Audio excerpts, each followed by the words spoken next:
Hello বন্ধুগণ, তো আমি রাহুল আর চলে এসেছি কৃষিকাজ চ্যানেলের পক্ষ থেকে আরও একটি ভিডিও নিয়ে আপনাদের কাছে। আর এটি হলো পটল চাষ সম্পর্কিত ভিডিও। এই ভিডিওতে আপনাদেরকে জানানো হবে পটল চাষ কতটা লাভজনক চাষ এবং কিভাবে করলে এই চাষ ভালো হয়। আমি চাষ করেছি, তাই আপনাদের সঙ্গে শেয়ার করছি। আমি এখন বর্তমানে আমার নিজের জমিতেই আছি, আর আমি অন্যের জমিতে ভিডিও করি না।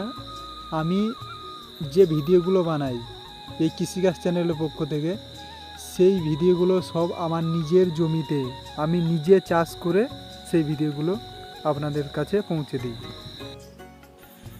তো এই আমার জমি, আপনারা শুধু একবার দেখুন লতাগুলো কত সুন্দর হয়েছে এবং কি মাত্রায় ফসল ফলেছে, মানে পটলগুলো এসছে কি মাত্রায় এসেছে সেটা একবার দেখুন। এত হওয়ার কারণ একটাই, সেটি হলো আমি সঠিক টাইমে সঠিকভাবে কখন কি ব্যবহার করতে হয় সেইগুলো ব্যবহার করেছি, ইউজ করেছি, এই জন্য হয়েছে। এবার আপনারা যদি চান যে এরকমভাবে চাষ করতে, আমার যেরকম হয়েছে সেরকম যদি চান, তাহলে আমি যে উপদেশগুলো দেবো সেভাবে চাষ করতে হবে, তাহলে নিশ্চয়ই হবে। কারণ এ দুনিয়াতে অসম্ভব কিছু নেই। দেখুন, আমরা পটল তুলতে এসেছি, তোলা হচ্ছে। কারণ এই ভিডিওতে কিভাবে পটল চাষ করা হয়, লাগানো হয়, সেইগুলো তো দেখানো হচ্ছে না।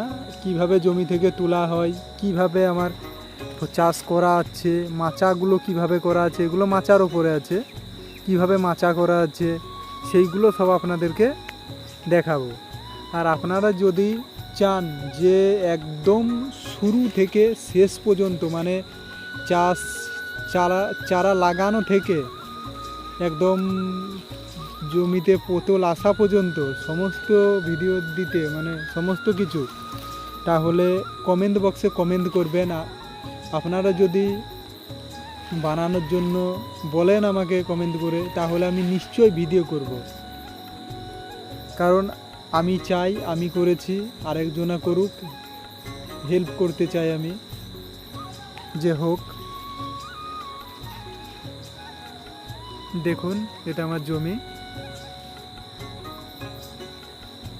এগুলো দেখেছে, এটা হচ্ছে মাচার সাইড দিয়ে, যেখান দিয়ে আমরা গিয়ে পটলগুলো তুলি, হেঁটে হেঁটে যাই।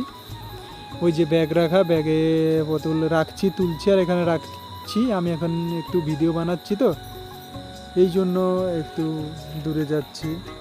তাছাড়া এখান দিয়ে যাচ্ছি, তুলছি, ভিডিওতে দেখালাম কিভাবে তুলছি। দেখুন মাচাগুলো, দেখুন এভাবে মাচা করা আছে। এগুলো হচ্ছে আমাদের যাওয়ার রাস্তা, এখান দিয়ে গিয়ে তেল দিই, কিংবা পটল যখন তুলছিলাম যেভাবে, এভাবে তুলি এগুলো। এটা আমি জমিতে, দেখুন। আমার আর ক্যামেরা রাখার স্ট্যান্ড তো নেই, এই জন্য একটা যাকে বলে ছোট বাঁশ কিংবা কুঞ্চি, যাই হোক, সেইগুলোর মাথায় ফোনটাকে লাগিয়ে আর এভাবে আপনাদেরকে দেখাচ্ছি, যাতে একটু সুন্দর দেখা যায় জমি।